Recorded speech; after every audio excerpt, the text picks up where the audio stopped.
Tayo ay naggigisa. Tayo magluluto ngayon. Gigisabihin natin ang ulam na ating lulutuin para mas madaling maluto. Alam nyo kung anong ating lulutuin ngayon. Luto tayo ng baboy. Natin muna siyang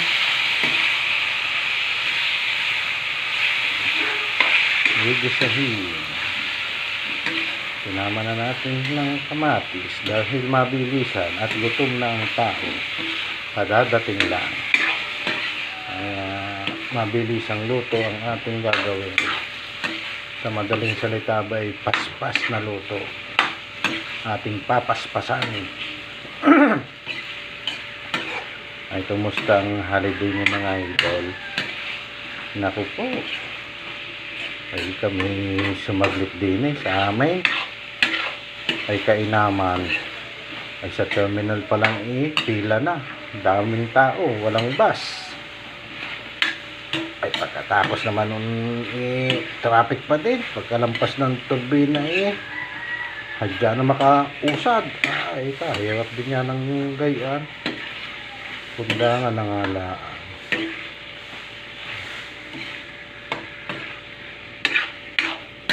Kaya nga ngayon tayo nagluluto.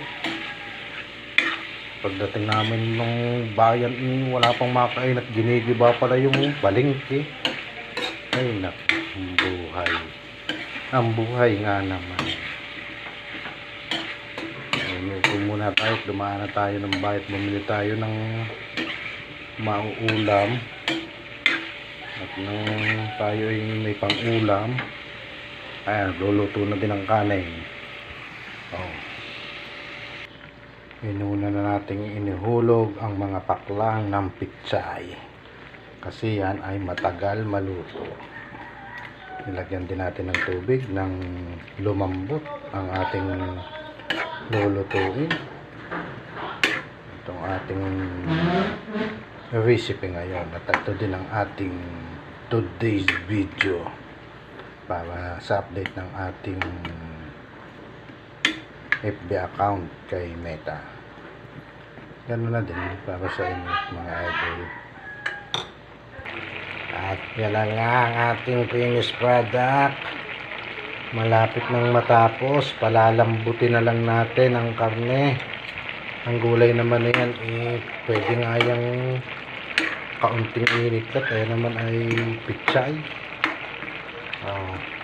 Inuna naman natin yung paklang.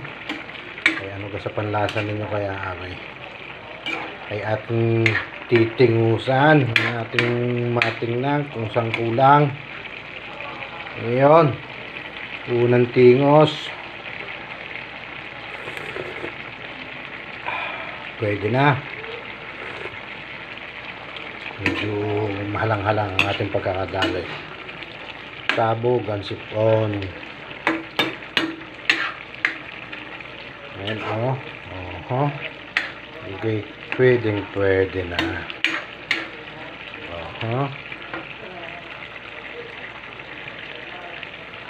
Ayan, namatay na yung flashlight ng ating cellphone.